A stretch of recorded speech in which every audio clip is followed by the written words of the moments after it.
hablar sobre todo lo que compete a infecciones oncogénicas, un poco también de situaciones clínicas que nosotros podemos ver en el consultorio. Bien. Listo. Bueno, ¿qué es lo que nosotros podemos decir respecto a infecciones oncogénicas? Es un proceso infeccioso que se va a originar en estructuras dentarias y también periodontales. ¿No? Se dirige a los tejidos blandos orales o a los tejidos cutáneos. Eso quiere decir que nosotros podemos tener también lesiones que escapen del sistema estomatognático. Ustedes ya deben haber visto infecciones que podemos tener de manera explorar.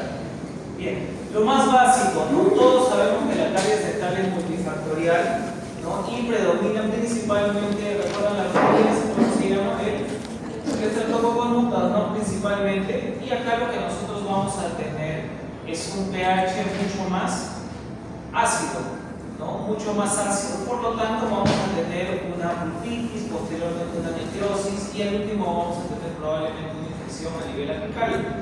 Sin embargo, también nosotros podemos tener infecciones de tipo periodontal, ¿no? Y una de las más frecuentes, todos saben que la periodontitis es una gingivitis no tratada, ¿no? Empieza por gingivitis y termina en periodontitis, y posteriormente vamos a tener un cuadro de pericoronitis. Bien, dependiendo, ¿no? Por ejemplo, si mi tercera molar está impactada, yo tendría que hacer un tipo de incisión o tendría que hacer una extracción de esta tercera molar.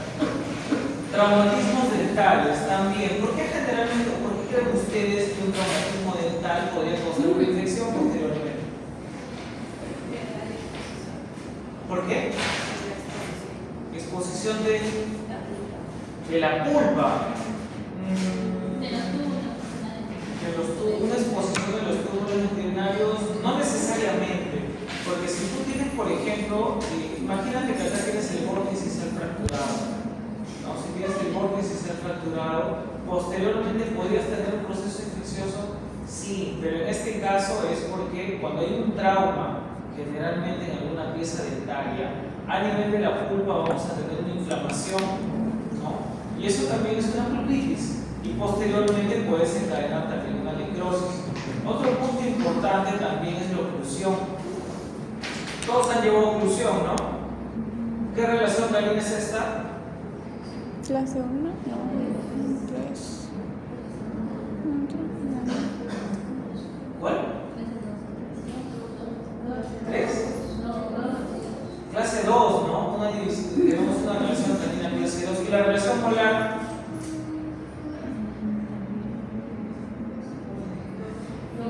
También, ¿no? Es una relación clase 2. Si ustedes ven, los incisivos están vestibularizados y los laterales paralelizados. Por lo tanto, es una maloclusión clase 2. ¿De qué tipo? ¿Han visto subdivisiones de maloclusiones? ¿No han visto subdivisiones? O sea, ¿han visto maloclusiones? Sí. Ya, por ejemplo, ¿han visto maloclusión? Tenemos clase 1, clase 2 y clase 3. Pero de la clase 2, ¿han visto subdivisiones de maloclusiones? Ya, bien, ya me parecía extraño, ya tenemos, claro, tenemos 2. ¿Por qué es importante esto antes de darle la respuesta? Porque nosotros podemos tener también un trauma oclusal, ¿no? Si nosotros tenemos un punto de contacto prematuro, ese punto de contacto prematuro también puede tener problemas periodontales, ¿no? Y por lo tanto podemos tener también recesiones. ¿Todas las recesiones gingivales se cubren con una resina? No, dependiendo del tamaño. En algunas ocasiones tenemos que colocar un injerto. Pero acá podemos tener maloclusiones y las maloclusiones nos pueden causar también problemas periodontales. ¿Han visto las maloclusiones clase 2, no? ¿De qué tipos? ¿Están practicando para darle talentos? ¿Qué es la música? ¿O es de una casa? Ah, es de abajo, ¿no? Fuerte. ¿Van a participar? ¿Sí? ¿Van a bailar o qué van a hacer? ¿Vas a cantar? A capela. A capela. Maloclusión clase 2. ¿Qué tipos hay? Ya, bueno, está bien ya. Tenemos maloclusiones clase 2, de tipo 1 y de tipo 2, ¿no? ¿Cómo es la de tipo 1? ¿Cómo es la maloclusión de tipo 1?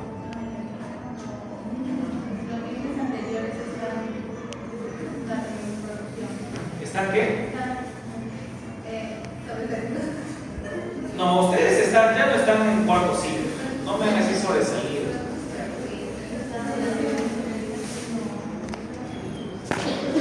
Porque sí, se los deben haber enseñado. No creo que no hayan enseñado eso. ¿Cómo está? ¿Qué tal? Ya tenemos tipo 1 y tipo 2, ¿no? La tipo 1 tenemos los incisivos, sobre todo los incisivos centrales. ¿Cómo está? ¿Cómo está?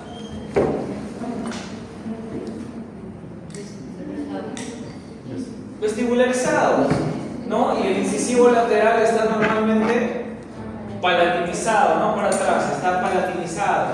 Tenemos maloclusión de tipo 2, o maloclusión clase 2, en este caso de tipo 1 o de tipo 2.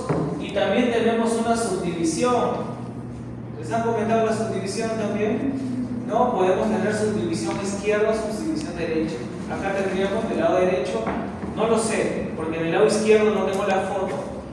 Pero si en este caso fuera clase 1, relación molar y canina clase 1 del lado izquierdo y clase 2 del lado derecho, tendríamos subdivisión de tipo.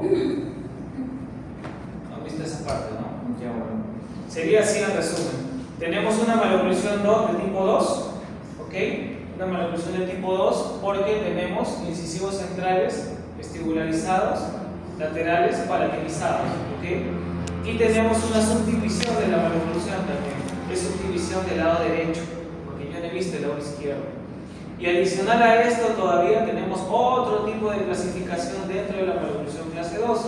Puede ser también de tipo 1 y de tipo 2 por la desviación de la línea media. ¿Bien? Yo ahorita no los voy a marear con eso, que voy a seguir, pero es importante que sepan que tenemos clasificaciones en las maloclusiones de tipo 2. Ok, podemos tener también causas por vía retrógrada. Acá, por ejemplo, en este tipo de corte tenemos el seno maxilar que está infectado, ¿no? Normalmente en situaciones clínicas, cuando ya tenemos senos maxilares que no están como cavidades huecas, sino ya están con material purulento o hay infección, tenemos también radiografías para poder tomar algunos exámenes. Por ejemplo, ¿qué tipo de radiografías ustedes conocen para poder ver senos maxilares? Pasa. Una panorámica, pero otra más. Una tomografía sí sería más exacto, pero ¿qué tipo de radiografías podríamos tomar para ver senos maxilares?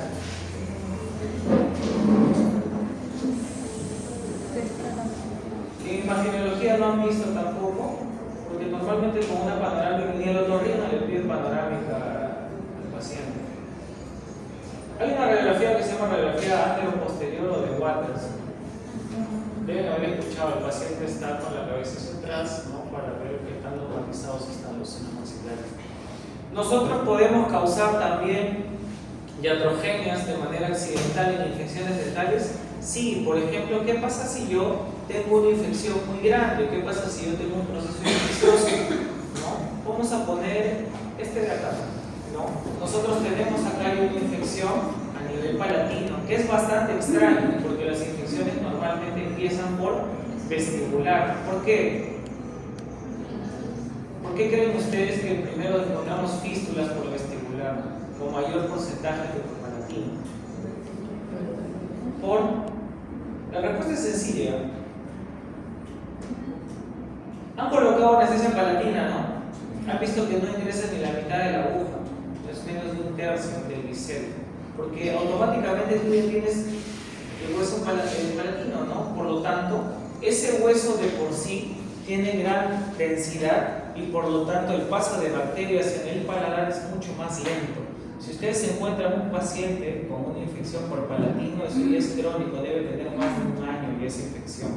Diferente a tenerlo por vestibular. Por ejemplo, si quisiéramos trabajar esta pieza dentaria, ¿qué técnica de anestesia van a colocar? ¿Qué técnica de anestesia? Viene este paciente a su consultorio, tienen que anestesiarlo porque tienen que trabajar esta pieza. ¿Qué pieza es esta? ¿Cuál?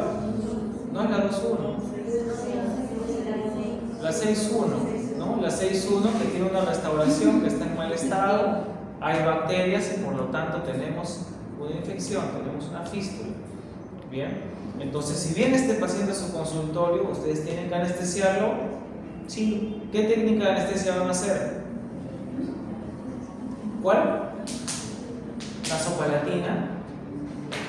¿Qué técnica de anestesia vamos a usar en este paciente?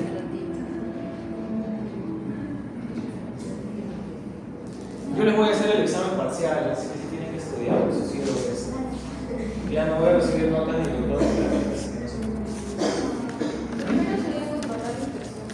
Sí, ¿cómo lo haces?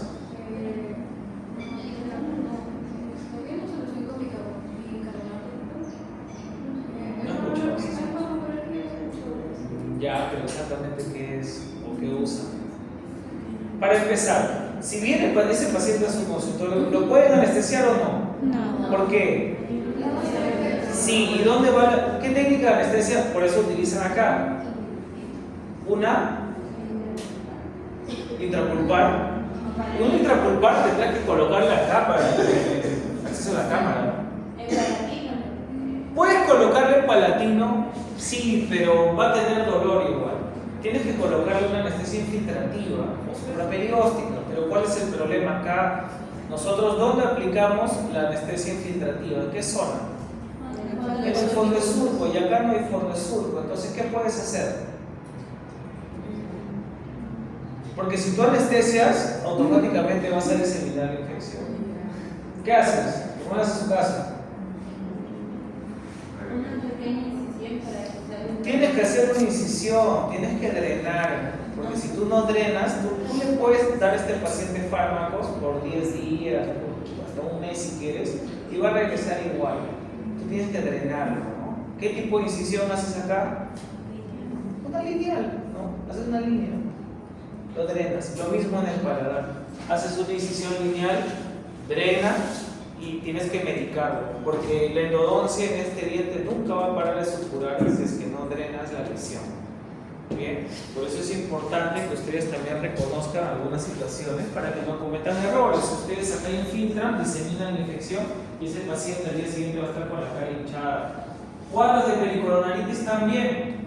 Podemos tener inflamación, como en este caso, pero la pieza dentaria puede estar impactada, puede tener caries y ya puede tener una infección. Por lo tanto, nosotros vamos a tener dos fases dentro de la infección, una aguda y una crónica. Dentro de la infección aguda vamos a tener principalmente bacterias aerobias y las bacterias anaerobias ya van a ir a la fase crónica. Si yo les pregunto, ¿cuáles son más agresivas, las aerobias o las anaerobias? Las anaerobias, ¿no? Las anaerobias. Sin embargo, cuando tenemos el avance del proceso infeccioso, nosotros ya vamos a tener en este caso una microbiota mixta, ¿no? Tanto con bacterias anaerobias como aerobias. Respecto al porcentaje de bacterias que nosotros podemos encontrar en promedio, tenemos el 50% en anaerobios y en aerobios el 6%. Esta flora es mixta, el 44%, pero miren, son principalmente anaerobios, ¿no? Anaerobios.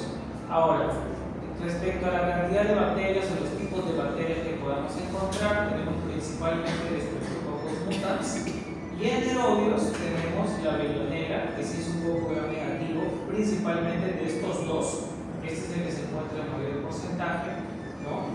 Y respecto a las etapas que nosotros podamos tener, las etapas clínicas de la infección, primero obviamente va a haber una inoculación, va a haber una contaminación de la zona y posteriormente va a haber un cuadro agudo, clínico, terminando con la resolución del cuadro dependiendo también si es que se trata o se trata del cuadro. Por ejemplo, podemos tener dos situaciones. Podemos tener a nivel periapical la formación de un absceso o la formación de un granuloma periapical. El absceso principalmente crea una difusión hemática, tromboflebitis bacteriana. Acá es sinónimo de vasodilatación, por eso tenemos el enrojecimiento, edema, rubor y calor en el rostro del paciente.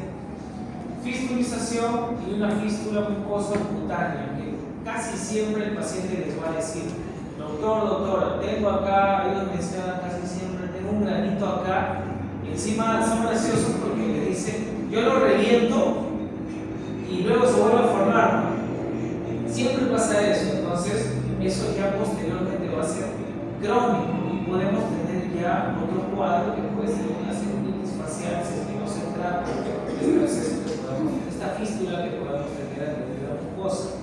Ahora, ustedes están llevando endodoncia, ¿sí? Por ejemplo, vamos a ver acá. Si nosotros tuviéramos este caso, vamos a suponer este caso de acá.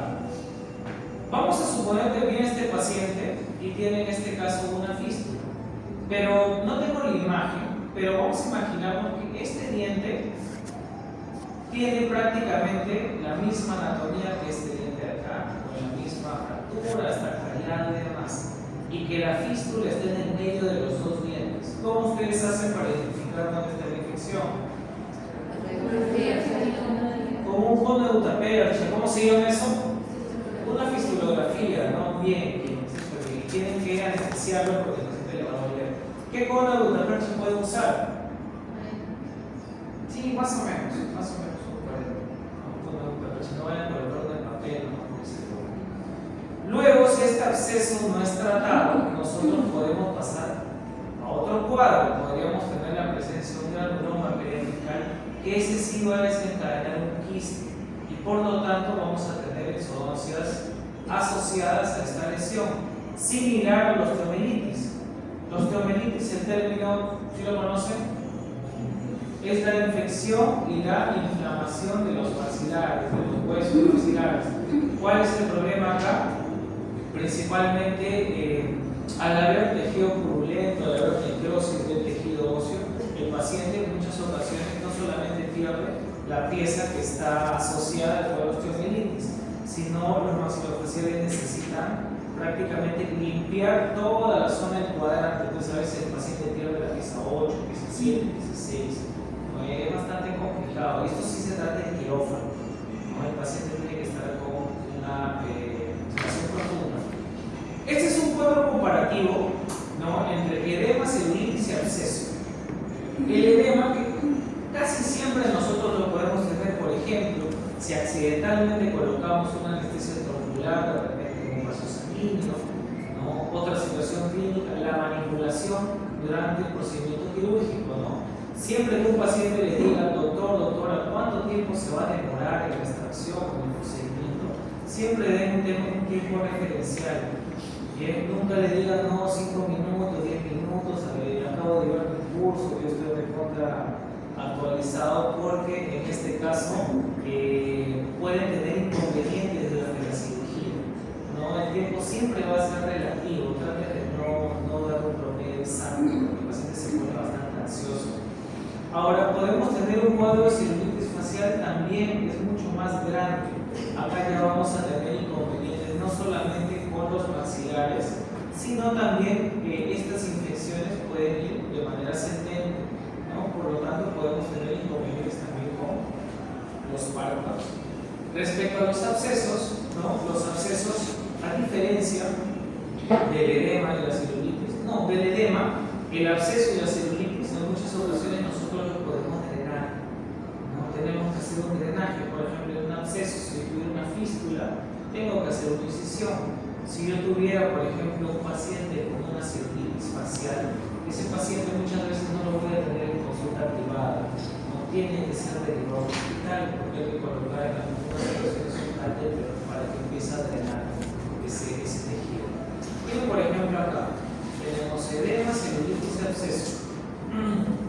Vamos con el absceso, que ya estamos más familiarizados, ¿no? Que generalmente tenemos la presencia de fístulas extraorales que podemos drenar dependiendo del tamaño, ¿no? Si es una fístula que no tiene un tamaño muy grande, no va a ser necesario hacer una incisión, a diferencia de lo que hemos visto en las imágenes anteriores.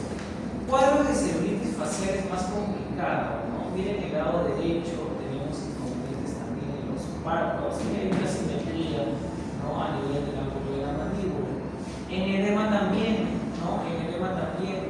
Pero en estos cuadros nosotros vamos a tener principalmente la opción de poder drenar tanto celulitis como abscesos, y en edema ya esto es más de manejo con fármacos, o también podemos trabajar con aplicación de hielo de manera extraoral y de manera intermitente. ¿Cuáles son los factores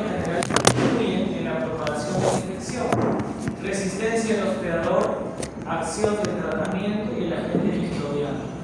Estos tres van de la mano porque van a tener pacientes que, por ejemplo, tengan una fístula extraoral o intraoral y no van a hacer un cuadro de celulitis o no van a tener un edema facial, porque tenemos un equilibrio, tenemos una homeostasis en toda la carga bacteriana de ese paciente. Pero ¿qué pasa, por ejemplo, cuando el paciente se resfría o el paciente se enferma, el sistema inmunológico baja? Ahí tenemos justo las bacterias que son oportunistas, ¿no? Por lo tanto, sí va a haber un desequilibrio de toda esta microbiota. Y también, ¿qué tan crónico es el cuadro, ¿no? Obviamente, mientras más prolongado es el tiempo de atención, es más complicado, porque yo voy a tener bacterias principalmente anaerobias, que son más complejas. Ahí, por ejemplo, de repente yo no voy a poder medicar una amoxicilina con ácido clorulánico o quizá una clindamicina, ¿no? Tengo que mandar otro tipo de fármacos que tengan un mayor aspecto. Factores locales que influyen en la propagación de la infección. Con relación a las corticales, en el maxilar ya tenemos claro que la tabla vestibular es más delgada, ¿no? Por lo tanto, la infección es mucho más lenta y generalmente es aguda a nivel de la tabla vestibular y crónica a nivel de la tabla palatina. Cuando hablamos a nivel de la mandíbula, tanto a nivel vestibular como a nivel lingual, es bastante similar al maxilar. No es tanta la cortical, el periósteo que recubre el hueso a nivel lingual, no es lo mismo que el palatino, pero el porcentaje de prevalencia tanto de fístulas extraorales a nivel vestibular es totalmente diferente, es mucho mayor de incidencia. Respecto a la línea mucogingival y respecto a la línea tiroidea, ¿no? Todos saben y reconocen el trigémino. Bien, el trigémino, el quinto 3, que también de un ramo miloioideo. Y ese ramo miloioideo me va a inervar el músculo miloioideo. ¿Recuerdan cuál es la función del músculo miloioideo? No, colabora para la apertura y cierre de la mandíbula. Por eso muchos pacientes que tienen infecciones, por ejemplo a nivel de la mandíbula, van a tener una diseminación de la infección descendente, ¿no? Eso va a nivel de los músculos, por ejemplo acá se sigue el miloioideo y también las vías pretraquiales. Por eso hay que tener mucho cuidado con pacientes que tengan inconvenientes con las vías aéreas. Vamos a tener una localización primaria de la infección, ¿no? Tenemos diversas inserciones musculares, por lo tanto nosotros acá vamos a hablar de localizaciones tanto a nivel primario como secundario. A nivel primario, nosotros respecto a la infección podemos tener tanto a nivel vestibular, labial y palatino. Tenemos un tejido queratinizado que es mucho menos resistente al paso de bacterias. Por ejemplo, a nivel labial y a nivel vestibular, que eso ya lo tenemos claro. Principios de la terapia de las infecciones odontogénicas. Primero, obviamente la historia clínica completa, el examen físico y también evaluar las fases del paciente para poder diagnosticar si estamos frente a una celulitis o frente a un absceso. ¿Bien? Evaluar el estado de los mecanismos de defensa locales. Bueno, nosotros tenemos una barrera anatómica que al comienzo está intacta, esto es progresivo cuando tenemos inconvenientes. Y respecto a las defensas hormonales, básicamente podemos tener tanto la presencia de inmunoglobulinas como factores de complemento que me van a ayudar a defender, y por lo tanto yo acá sí necesitaría mandar un examen de laboratorio, ¿no? Ustedes recuerdan en los exámenes de laboratorio, si nosotros encontramos una alta cantidad de células blancas principalmente, vamos a tener presencia de fagocitos, granulocitos, monocitos, linfocitos. Son células de defensa, las células blancas, ¿no? Por lo tanto, en un examen de laboratorio, al evidenciar gran cantidad de células de defensa, ¿no? Estamos frente a una infección. Evaluar el estado de los mecanismos de defensa del hospedador. Enfermedades metabólicas no controladas, uremia, alcoholismo, desnutrición, diabetes avanzada. De estos cuatro, principalmente la diabetes, ¿no? Nosotros sabemos que los pacientes diabéticos, el inconveniente que tienen no solamente es por el detalle de la cicatrización, sino que una herida que no cicatriza es una herida que se va a infectar. Y esto hay que tener cuidado, sobre todo al momento de hacer cirugías, ¿no? Extracciones dentales o también la realización de colgados. Medicamentos supresores, agentes terapéuticos, ¿no? Por ejemplo, podemos tener pacientes que tengan hipertensión arterial. Ustedes, los pacientes con hipertensión arterial, saben qué es lo que toman, ¿no? El famoso aspirina, ¿no? Que viene a ser el ácido acetilsalicílico y es un antiadherente plaquetario. Entonces tenemos que siempre tratar de coordinar con el médico tratante, sobre todo si es un paciente mayor de edad. Enfermedades que causan supresión, leucemia, linfoma, bueno, presencia de tumores malignos, esto obviamente porque va a repercutir más en la infección. Tratamiento por el cirujano dentista o el cirujano maxilofacial. ¿Cuáles son los criterios para derivar la dificultad que pueda tener para respirar un paciente, para deglutir y la deshidratación? De estos tres, principalmente es la dificultad para respirar. Cuando tengo un paciente donde ya las vías aéreas o las zonas pretraqueales están muy inflamadas, definitivamente es un paciente que yo voy a tener que pensar en derivar, ¿no? Porque necesita colocar una especie de guía para que pueda seguir respirando el paciente. Otro punto también es la temperatura corporal. Si tenemos trismus, porque un paciente que tiene edema es un paciente que no va a abrir la boca, ¿no? Por lo tanto, nosotros podemos también medicar antes de la intervención o acompañado del drenaje. Bien, entonces nosotros, y esto es un repaso porque esto lo hemos visto en otros años, podemos tener espacios faciales primarios y secundarios. Cuando tenemos una infección principalmente aguda, vamos a tener las zonas o las fascias primarias. Por ejemplo, a nivel del maxilar superior tenemos la zona bucal y la zona del canino. Ustedes saben que tenemos un músculo que se llama el músculo canino. Cuando a veces tenemos una infección en el maxilar superior es bastante raro, pero si tuviéramos por vía ascendente la infección, vamos a tener inconvenientes para que el paciente pueda parpadear, para cerrar los ojos. A nivel de la mandíbula, casi siempre se desencadena la inflamación porque es por vía descendente, es mucho por el traspaso que tenemos de los fluidos. La vía descendente es mucho más rápida para poder propagarse posteriormente y poder dañar también áreas pretraqueales del paciente. A nivel de la mandíbula podemos tener la zona bucal, sublingual, mentoniano y también submandibular. Espacios faciales secundarios. Acá ya estamos hablando de músculos que forman parte o guardan relación con la masticación, como el temporal, el macetero y el técnico-mandibular principalmente, ¿no? Cuando nosotros hablamos, por ejemplo, del músculo temporal, saben que también tiene fascículos, o recuerdan que tiene fascículos, ¿no? Que son por vía descendente, por eso muchas veces cuadros crónicos pueden estar asociados a meningitis a nivel del paciente, problemas en el cerebro, porque son infecciones ascendentes. Bien. Ahora, respecto a los espacios faciales secundarios, acá ya nosotros tenemos otro tipo de estructuras, no solamente los músculos, como lo mencionamos anteriormente, sino también podemos tener inconvenientes en la respiración de espacios pretraqueales, zonas faríngeas y también asociación con la glándula parótida. Ustedes saben también de que cerca de la glándula parótida pasa, ¿qué parte craneal? ¿Recuerdan qué parte craneal pasa por la parótida? ¿Cuál? ¿El 2? ¿Me estás hablando de las ramas del trigémino? Principalmente pasan las ramas del facial. Por eso cuando ustedes colocan una troncular y van por la parótida, le generan parálisis espacial transitoria, porque esa es una rama facial. Pero en este caso menciono o hago más énfasis en la parótida porque el paciente tiene inconvenientes para gesticular, ¿no? Tenemos problemas ahí con los nervios. Tratamiento quirúrgico de la infección. Bueno, nosotros tenemos obviamente que hacer exodoncia si tuviéramos una pieza infectada, o el tratamiento endodóntico si todavía se puede salvar y tenemos la opción de salvar la pieza dentaria.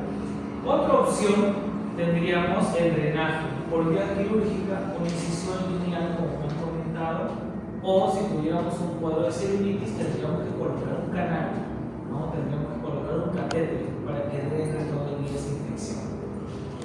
Soporte médico para el paciente, comprometimiento de los mecanismos de defensa y los cuidados postoperatorios, obviamente. Vamos a ver si este caso de acá. Por ejemplo, todas las infecciones orales o todas las infecciones de origen odontogénico empiezan por una lesión, una pieza dental. Bien, puede ser de origen periodontal, podemos tener una caries dental, desde lo más básico, o un problema también endoperiodontal. Ahora, cuando ya esa infección pasa a ser una infección crónica, que ya demanda mucho tiempo, tenemos bacterias que no solamente son de origen mixto, sino también principalmente de origen anaerobio. Son más complicadas para tratar. Ustedes no pueden medicar con fármacos de primera línea porque no van a tener ningún resultado. Entonces, tenemos situaciones clínicas como esta, donde ya tenemos fístulas a nivel extraoral, donde necesitamos colocar un lente. Bien, se coloca el tren, se hace la guía, y esto, dependiendo del tamaño de la lesión, puede eliminar microorganismos o tejido purulento aproximadamente unas 24 horas, o en promedio esto puede ir hasta una semana, dependiendo del grado de infección. Ahora, nosotros tenemos que también tener criterio para prescribir antibióticos, de acuerdo a la necesidad de la administración, el uso rutinario de la terapia química, esto básicamente dependiendo del grado de infección, disminución de la toxicidad y de los efectos colaterales, el efecto bactericida y el uso de amplio espectro. Ustedes todos han llevado farmacología. Entonces, algunas de las indicaciones para el uso de antibióticos: evolución rápida, humefacción difusa, observación external, las defensas que estén comprometidas del paciente, espacios faciales, pericoronaritis grave o también cuadros de osteomelitis. Por ejemplo, yéndonos al extremo en el caso de la osteomelitis, si tuviéramos un caso de osteomelitis, el paciente no va a estar tomando pastillas, ¿no? Probablemente esos antibióticos van a ser por vía intramuscular, ¿no? Por vía endovenosa, dependiendo del cuadro, porque el paciente, al término de una cirugía, sobre todo una osteomelitis, no se va a ir a su casa, ¿no? Por lo menos queda internado 1 o 2 días posterior a la intervención. Contraindicaciones para el uso de antibióticos: absceso crónico bien localizado, absceso reducido localizado en el lado vestibular, alveolitis leve o moderada, pericoronaritis leve. Claro, si yo por ejemplo tengo un cuadro de pericoronaritis, yo puedo hacer una incisión, le receto al paciente antiinflamatorios, analgésicos y todo bien. Si mi tercera molar no la voy a extraer y no tiene tampoco ninguna lesión de caries. Alveolitis leve o moderada también.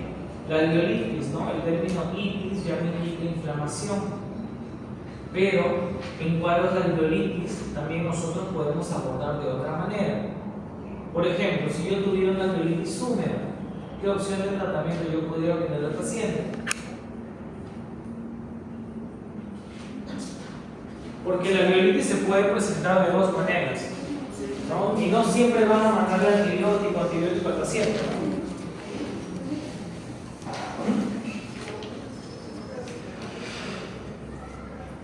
Sí. Ese examen va a estar complejo. Tengo que hacerlo así. Y recuerden que para la S2 también vamos a tener una evaluación escrita y lo voy a hacer. En la parte práctica ya es otra historia, pero conmigo va a ser evaluaciones escritas para poder ver cómo están, ¿sí? Porque no pueden pasar porque no vamos a estar entendiendo las cosas básicas. Alveolitis húmeda.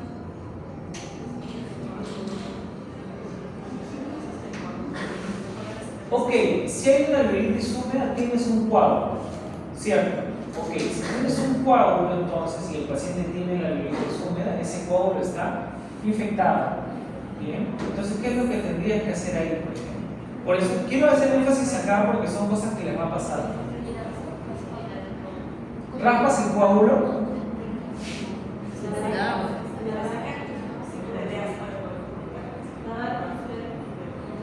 opción podría ser lavar con suero, pero lavas con suero con la intención de remover el coágulo para que se forme un coágulo nuevo. Y tú trabajas tranquilo, simplemente lo que acá nosotros hacemos, necesitamos analgésicos antiinflamatorios, ¿no? Porque es local. Tú estás sacando el coágulo que está infectado que le provoca inflamación. Si tuvieras, por ejemplo, una piel seca, ¿cómo? ¿Cómo? ¿Cómo lo haces? No, pero dime. Un curetaje, pero si tú cureteas, no hay nada, ya está seco. Al contrario, le va a doler al paciente, le va a doler al paciente. Y siempre tienen que anestesiar, ¿no? Tienen que anestesiar siempre que tengan alveolitis.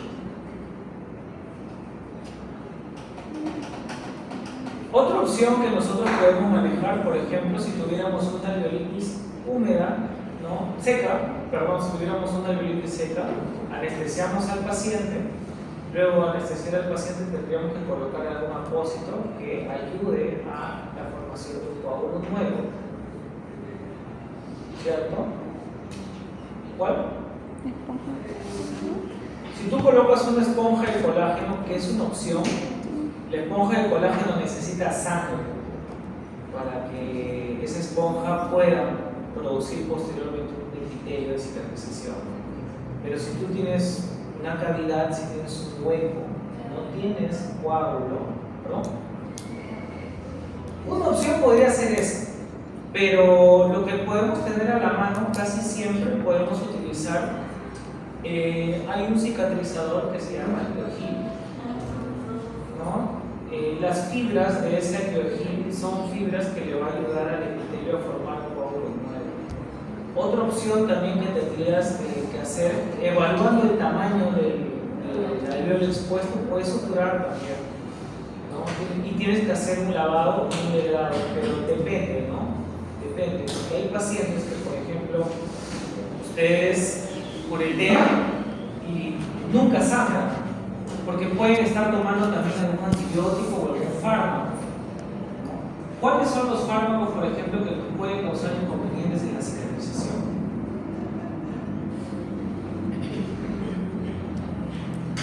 Yo les estoy haciendo un recordatorio de sus últimos 3 años, por eso les pregunto. ¿Cuáles fármacos ustedes conocen que son antiagregantes plaquetarios? Por lo tanto, que van a hacer que no coagule el tejido. Ok, uno podría ser. Otro, tenemos también, y lo mencioné hace poco, el ácido acetilsalicílico, ¿no? Y sí está demostrado también que los anticonceptivos sí causan inconvenientes en la coagulación. Yo se lo digo porque personalmente a mí me pasó con una paciente. Yo extraje 4 premolares, suturé y me llamó después de 3 días, me llamó súper tarde, me había llamado como a las 12, ¿no? Me pareció extraño y tenía un montón de dolor, un montón de dolor, porque yo estoy en clínica y ella me comentó que no tomaba nada, ¿no? Y ya después conversando con ella, porque tenía expuestos los alveolos, ¿no? Ella me comentó que sí estaba tomando otro tipo de pastillas como anticonceptivos. Entonces los anticonceptivos también me pueden causar inconvenientes en la fase de agregación plaquetaria, ¿no? Y ahí sí tuve que lavar, colocar esponjas de colágeno, colocar Actiogel y suturar, porque es muy doloroso. El hueso está expuesto. Abscesos reducidos localizados en el lado vestibular. Si nosotros tuviéramos una fístula en vestibular que no necesita un drenaje, ustedes hacen el tratamiento de endodoncia o hacen la extracción y todo bien, ese cuadro va a venir. Pero si tuviéramos en este caso una fístula bastante grande, sí tendría que ir acompañado de tratamiento farmacológico, ¿bien? O ustedes cada vez que les duele algo ya están con una pastilla, ya están jóvenes, no creo. ¿No tienen veintitantos, no? ¿No? ¿O están veintitantos? ¿Más? ¿Menos? No, no te creo. ¿Menos de 20? ¿Has cumplido 20? Ya pasó la línea. Ya, más de 20. Ya, alguno más de 20. Entonces, porque si según, bueno, bastante gente discrepa con la OMS, pero lo que se trata de mencionar por los tipos tipos de pacientes que toman pastillas por se automedican por todo, para 2050 más o menos ya debería de haber una inmunoresistencia a ciertos fármacos, no pueden medicar por medicar. Bien, estos son algunos de los fármacos que ustedes pueden recetar que tienen un espectro amplio, ¿no? Penicilinas, eritromicinas, gentamicinas, metronidazol, tetraciclinas y cefalosporinos, ¿no? Dependiendo de ello, puede ser la administración vía oral. Si he hecho una incisión, por ejemplo, y necesito medicarlo, yo podría recetarle a mi paciente algunas penicilinas cada 8 horas por 5 o máximo 7 días, no sé en qué caso estuviéramos hablando de antibióticos.